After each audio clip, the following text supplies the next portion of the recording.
Oke, selamat pagi semuanya, shalom, good morning. Bagaimana kabarnya hari ini?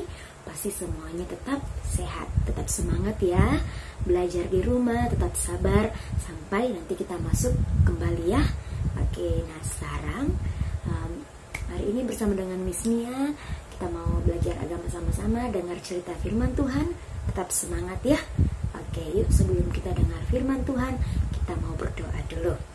Kita mau nyanyi lagu Bapakku Baik.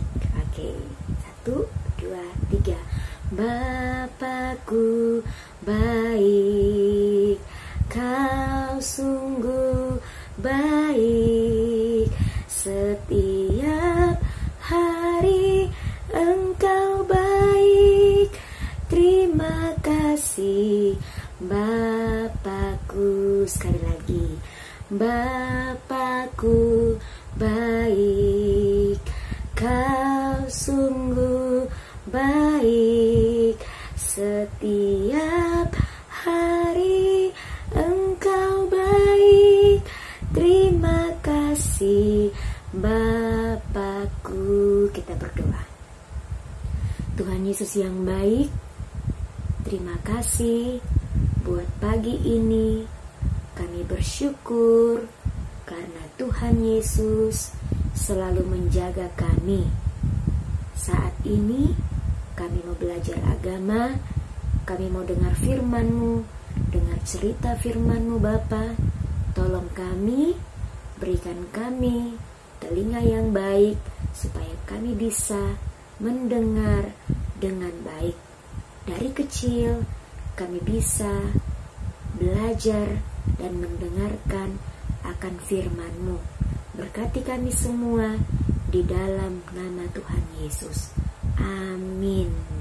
Oke, selamat mendengarkan cerita firman Tuhan ya. God bless you. Ketika Tuhan Yesus naik ke surga, Dia berjanji bahwa Dia akan memberikan Roh Kudus. Nah, 10 hari kemudian, pada hari Pentakosta, semua murid-murid Tuhan Yesus dia berkumpul di dalam satu rumah. Mereka memuji, menyembah Tuhan. Lalu tiba-tiba datanglah bunyi seperti tiupan angin keras dari langit. Lalu angin keras itu masuk ke dalam rumah di mana ada murid-murid Tuhan Yesus berada. Jadi semua murid-murid yang ada di dalam rumah itu merasakan angin keras yang datang itu. Kemudian muncullah lidah-lidah api seperti api dan hinggap kepada mereka masing-masing yang ada di dalam rumah itu, yaitu murid-murid Tuhan Yesus. Dan semua murid Tuhan Yesus penuh dengan Roh Kudus dan mereka mulai berbahasa roh. Mereka berbahasa yang mereka tidak mengerti, tidak tahu apa yang mereka katakan. Karena bunyi angin keras tadi, orang-orang Yahudi datang berkumpul di sekitar rumah di mana ada murid-murid Tuhan Yesus berada. Jadi di luar rumah itu banyak sekali orang yang datang. Orang-orang Yahudi yang melihat dan mendengar, mereka semua heran. Apa yang terjadi dengan mereka ini? Mereka semuanya berbicara dalam berbagai macam bahasa. Kemudian Petrus keluar dari rumah itu dan dia menemui orang-orang Yahudi dan memberitahukan kepada mereka semua apa yang sudah terjadi. Dan lagi Petrus menyampaikan kepada mereka semua bahwa apa yang terjadi ini semuanya sudah ditulis di dalam Alkitab. Jadi sudah ada di dalam Alkitab dan sekarang terjadi.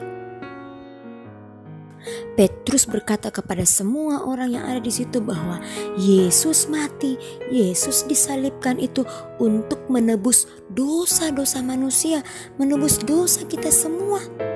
Karena Dia begitu mengasihi semua orang. Dan Petrus juga mengatakan bahwa Tuhan Yesus telah bangkit dan Dia hidup untuk selama-lamanya. Kemudian orang-orang yang ada di situ yang mendengar apa yang dikatakan oleh Petrus, mereka semuanya bertanya, apa yang harus kami lakukan? Apa yang harus kami lakukan supaya kami juga semuanya dipenuhi oleh Roh Kudus? Lalu Petrus menjawab mereka bahwa mereka harus bertobat, mereka harus berubah, kalian harus berubah dan harus percaya kepada Tuhan Yesus dan memberikan diri untuk dibaptis. Itu yang harus dilakukan supaya kita semuanya dipenuhi oleh Roh Kudus. Harus percaya sungguh kepada Tuhan bahwa Dia benar-benar sudah bangkit, Dia benar-benar mengasihi kita semuanya. Dan apa yang terjadi?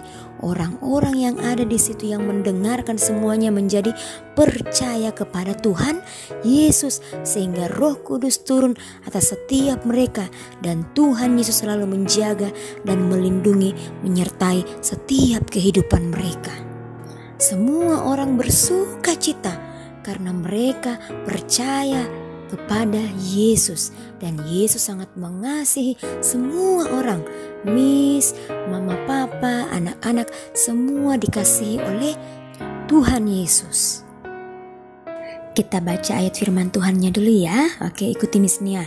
Tuhan adalah penolongku, aku tidak akan takut. Ibrani pasal 13 ayat 6. Sekali lagi, Tuhan adalah penolongku, aku tidak akan takut. Ibrani pasal 13 ayatnya yang ke-6. Oke, sudah dengar cerita firman Tuhannya tadi kan? Bagaimana? Bagus tidak? Pasti bagus. Oke, itu ceritanya benar-benar terjadi ya.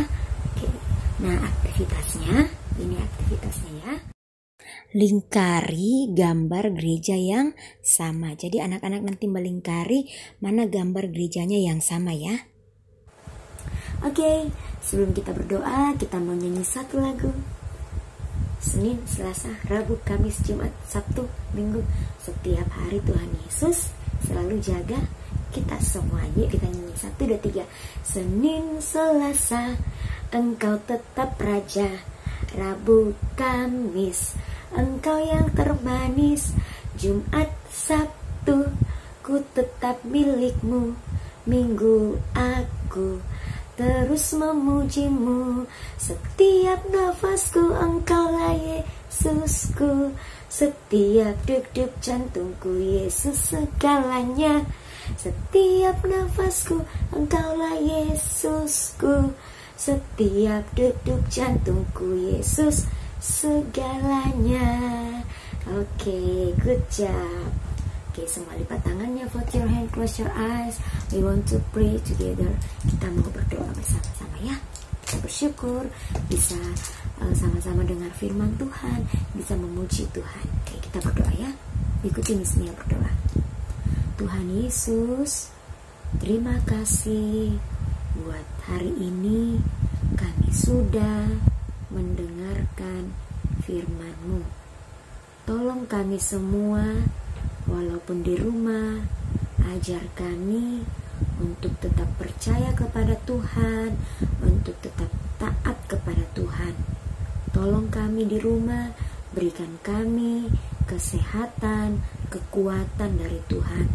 Berkati papa mama, berkati kakak, berkati adik, berkati mem dan miss, dan berkati teman-teman semua. Tuhan tolong kami supaya kami bisa tetap sabar untuk belajar di rumah. Kami berdoa Tuhan Yesus, kami minta di dalam nama Tuhan Yesus, semoga masalah yang terjadi ini, virus corona, bisa cepat selesai sehingga kami semua bisa beraktivitas seperti sedia kala. Kami bisa ke sekolah kembali bersama-sama dengan teman-teman, bersama-sama dengan mem dan miss di sekolah. Ini doa kami Tuhan Yesus. Kami bersyukur di dalam nama-Mu kami berdoa. Setiap kita yang percaya, sama-sama kita katakan amin. Oke. Sampai bertemu minggu depan. And God bless you all. See you. Tuhan Yesus memberkati kita semua.